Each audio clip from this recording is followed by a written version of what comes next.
20 মিনিটে 10টা কল দিছে বন্ধু, সেই বন্ধুর প্রতি অভিমান করছে, কেন কলটা ফিরাইলি না, কেন ধরলি না। আমার মালিক যদি বলে শনিবার থেকে আজকের বৃহস্পতিবার পর্যন্ত এত বড় মাইক দিয়া শুধু এক মসজিদে না, চতুর্দিক থেকে একসাথে আমি আমার আজানের আওয়াজ শুনাইছি, বান্দা কেন আমি একটা সেজদা পেলাম না। আরে বাপ, জানোস না বাপ কি পরিমাণ কষ্ট পাবি বাপ। নওজোয়ান, সুপ্ত জীবনে তেমন কিছু পাইলি না, কষ্ট কিন্তু পাবি অনেক। নারীর পিছনে পড়ে খুব বেশি কোনো সুখ কেউ পাও নাই, আমরা জানি, আমরা বুঝ আছি। মোবাইলে চাইয়া, নর্তকী চাইয়া খুব বেশি কোনো আনন্দের কিচ্ছু নাই, আমরা একটা বুঝ আছে, আমরা আইডিয়া আছে, আমরা একটা চিড়া খাই না।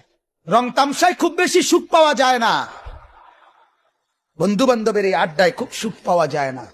সেজদার মধ্যে অনেক মজা আছে, রাত গভীরের সাহাজ্জুদে অনেক মজা আছে।